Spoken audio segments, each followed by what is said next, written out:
I spoke to him about what I was thinking about in the park, and he was asking lots of questions. I feel so uncomfortable talking about it right now, as I don't fully understand it myself. I have a lot of situations to get my own head around, and I need to settle into my own new situation too. I got really upset on the car journey home. Trying to deal with everything at Nick's rehearsal was just too much. The noise, the conversations, people talking to me when I don't even feel present in the moment. Welcome to Walks with Sam, the podcast by the same name from the published book with me, the author and your host, Gordy Campbell. Walks with Sam discusses the burning question, do you really understand mental illness? We'll be discussing the journey into and through mental health illnesses and talking openly about real-life lived experience to raise awareness for all who want to better understand when we are victims and when we're being warriors. We know how important mental health awareness is, so you can show your support for free by sharing this podcast and the book with your own support groups, leaving a review on the book on Amazon or Kindle, subscribing to the podcast, or if you'd like to support the unpaid work that we do and you do find it valuable, please do purchase your own copy or gift a copy to others in your life who you think would also benefit. It's an emotional journey ahead, so we will keep it lighthearted, and please do bear in mind that there will be references that may be triggering to some, so please do stop and come back in as you feel necessary. Enjoy the journey, and let's take a walk with Sam. Welcome to another episode of Walks with Sam. I'm your host, Gordy Campbell, and today we're going to be talking about a topic that is all too common but often misunderstood: grief. We heard in Sam's journey that Dr. Baxter discussed possible unprocessed grief from Sam's mother's passing, leading in part to his breakdown, which brings us to this topic today. Grief is a natural response to loss, but working through the stages of grief can be a complex and challenging process. Today, we're going to dive deep into this topic and explore ways to navigate the stages of grief with empathy and understanding.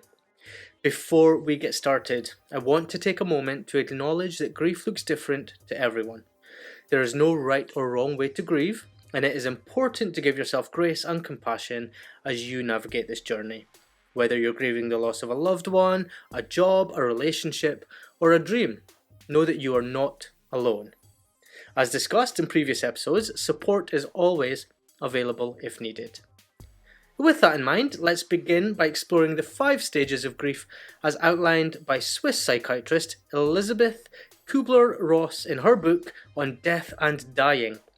These stages are denial, anger, bargaining, depression, and acceptance. Denial. The first stage of grief is denial. This is our mind's way of protecting us from the overwhelming reality of loss. When we're in denial, we may feel numb, disconnected, or even in disbelief. It's common to try and push away the pain and pretend that everything is fine. While denial can be a coping mechanism in the short term, it's important to eventually confront the reality of the loss and allow yourself to feel the full extent of your emotions. Anger. The second stage of grief is anger. This stage is often characterized by feelings of frustration, resentment, and even rage. We may direct our anger towards ourselves, others, or even the person that we've lost. It's important to acknowledge and express these feelings in a healthy way, whether through journaling, as we mentioned in previous episodes, talking to a therapist, or engaging in physical activity. It is okay to feel angry. It's a natural part of the grieving process. But it's also important to remember that anger is a secondary emotion, and it often masks the deeper feelings of sadness, fear, and pain. On to today's first chapter, Sam's journal. Friday the 4th of June. Before starting this today, I just had to check what day and date it was. How ridiculous. Just like they have done for a while, all the days and nights are blending into one. I got out of bed at 8ish, maybe 9, not really sure as my focus is terrible, and I couldn't really see anything properly. The pills perhaps. Nick and I sat down and had a cuppa, but I'm not entirely sure what we'd spoken about now that I'm thinking about it. My concentration and thought process is still very hazy and inconsistent. What on earth am I supposed to write in these journals when I can't bloody remember anything? It's 1:10 p.m. now, and I've been to the park, shopping, and doing a load of washing. When I arrived at the park, I was thinking about how ridiculous a suggestion it was for the doctor to make a recommendation to walk in the park for an hour a day. With nothing to lose, I went for my first walk in the park. I kept on thinking about work for the first half an hour. The clients, journeys, bookings, sales figures, hitting targets. I'm beginning to wonder if work has played a larger part in all of this than I had initially realised. Most of the walk I was looking at the ground around my feet. This tells me that I've lost all enthusiasm for everything around me. I don't know how long I spent in the park, but I sat on the bench near the golf course for a short while. The smooth curves of the golf green and the bright blend of the green shades into the clouds and the blue sky. So peaceful, so beautiful and very still. I remember almost feeling like myself again for around 30 seconds as I lifted my head to the bright skies, as the cold wind brushed my cheeks. I hadn't felt like that for a long time. Walking through the park was really peaceful, and I think this has been really helpful for me to listen to my actual thoughts a bit clearer instead of dealing with things happening around me. As I'm writing this and thinking of my day so far, I think I'm not as severely as unhappy as I had been earlier in the week.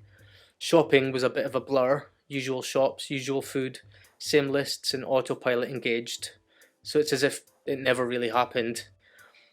The park, I think, has really given me some headspace to get away and find some clarity in the space within what feels like my swollen brain squeezed between two sides of my skull and getting bigger by the day with no room to breathe.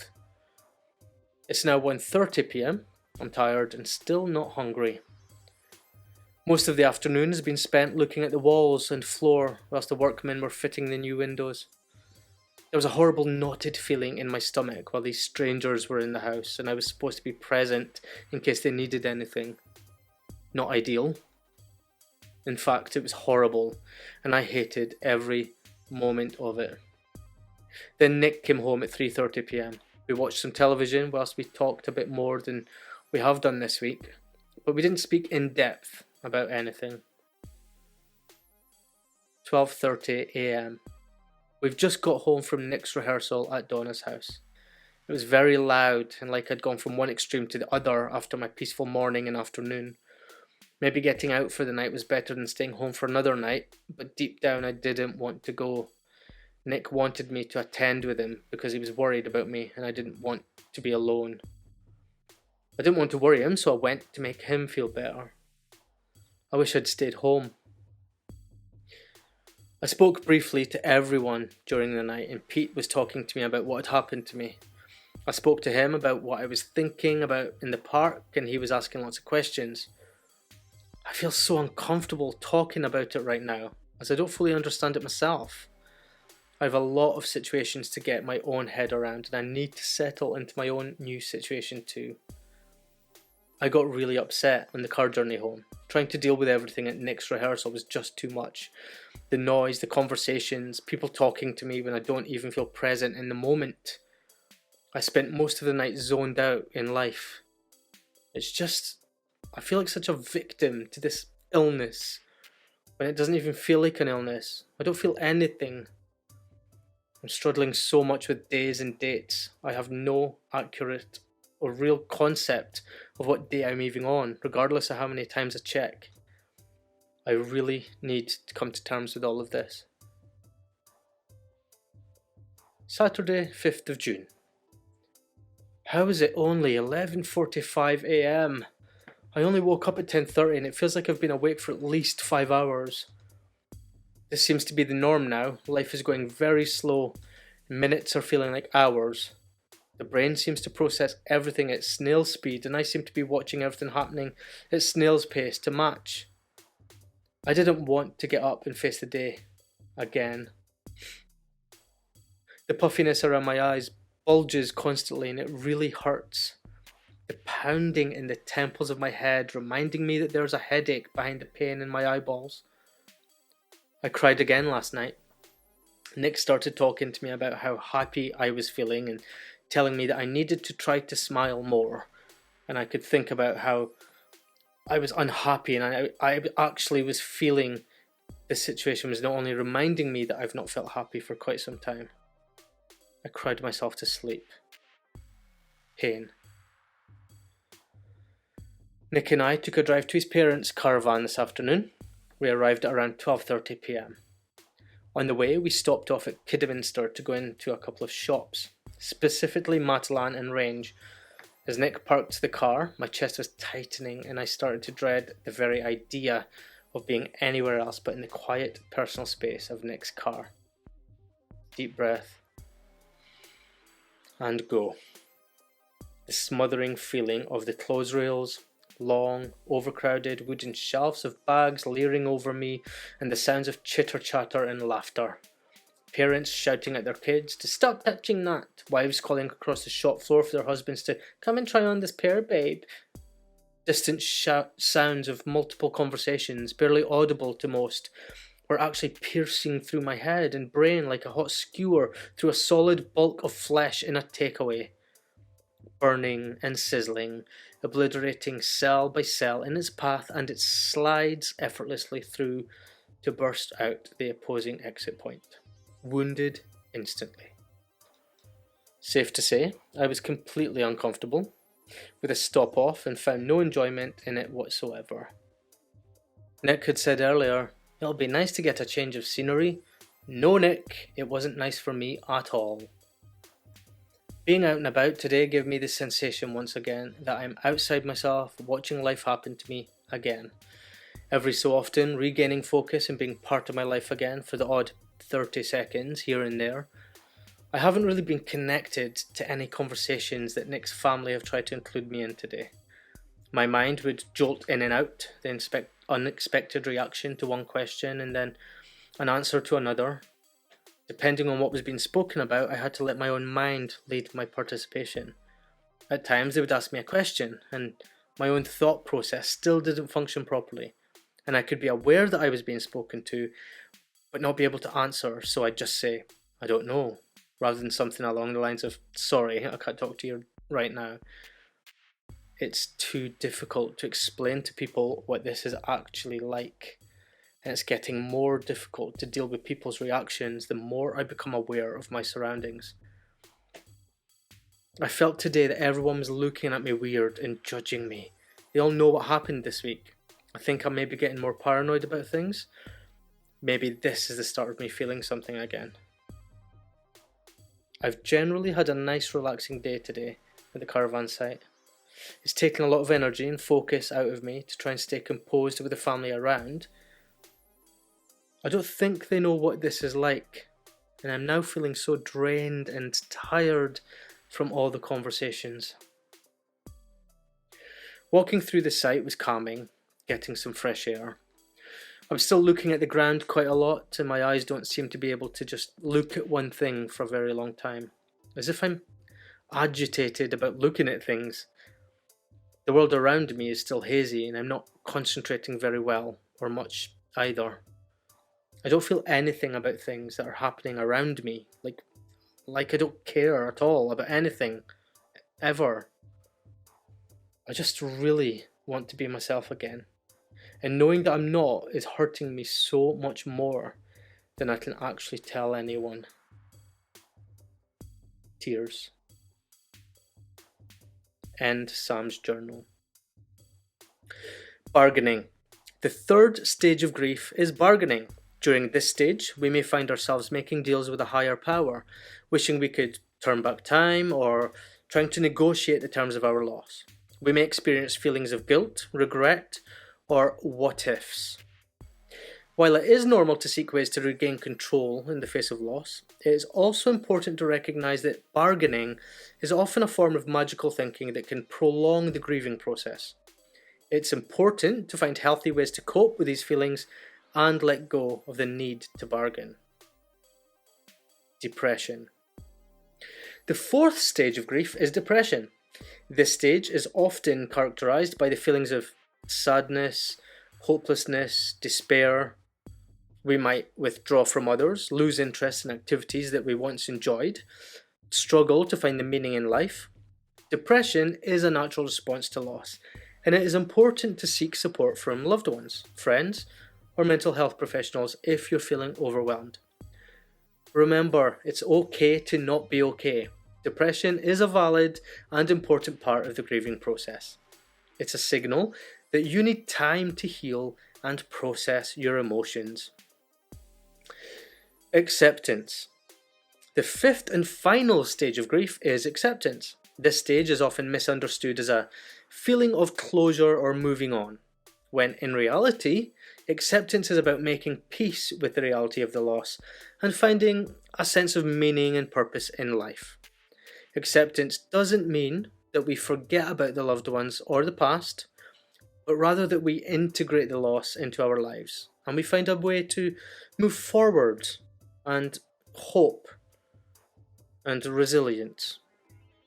Acceptance isn't a linear process. It's natural to move back and forth between the stages of grief as we navigate our journey. It's also important to give yourself time and space to heal and to seek support from other people along the way. Let's move into our next chapter. Anxious is as anxious does. Lana's story. Anxious is as anxious does. Lana, 39 years old. The main process of my inner anxiety involves food. As I grew up and became more aware of myself, school was particularly difficult. I was bullied, particularly during the lunch hour, a naturally social time, as other people around school would gather and form close bonds and emotional relationships with each other. In order to escape the bullying, I would stop being available at these times. I would hide away, and as I saw it, disassociate myself from the section of the school in that day. What this meant was that I simply stopped eating. I think this is where the link between food and feeling bad first began. For me, the first major manifestation of my anxiety and tension around eating was when I started dating my first serious boyfriend at 16. I realised I wasn't physically able to eat with him. Of course, I would be hungry. Sometimes I'd be ravenous, but the thought of putting food in my mouth around him made me feel panicky and nauseous. A deep sick feeling from my gut directly to my throat. For all these years since, I've had a similar issue in every single relationship or new friendship since then. Obviously, this creates an entire new set of anxieties about actually forming new relationships in the first instance. In some experiences, I just can't eat with or around them. Over time, the anxiousness may or may not relax, although I do usually have panic attacks in restaurants, probably about 25% of the times that I eat out. The atmosphere itself sometimes triggers additional anxieties whilst I'm in the midst of an attack. It may be a new or unfamiliar restaurant or menu. The waiter, as polite as they may be telling me, my order is unavailable. Sometimes I enter a place if I can't immediately see where we will sit or where the toilets are. Within moments, I find myself at a complete loss as to how I can survive through the following hours. I've been in a new relationship for 3 months now, and still, 23 years since this inner stress began, I am still unable to face eating with him, my new amazing partner. It's heartbreaking to the extent that just last weekend he calmly and innocently offered me an orange and I immediately burst into tears.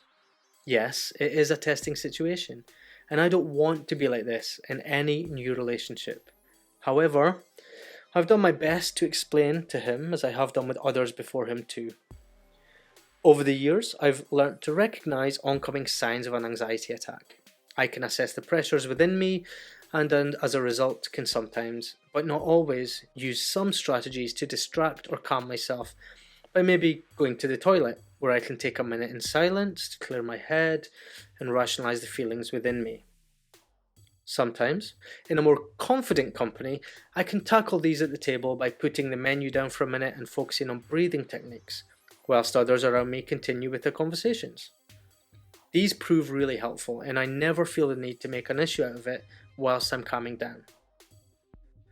I do try my hardest to be upfront with people around my circumstances, as it's a lot easier for me to be in a restaurant with someone who knows I have this trouble to contend with, rather than it being sprung on someone who isn't expecting it.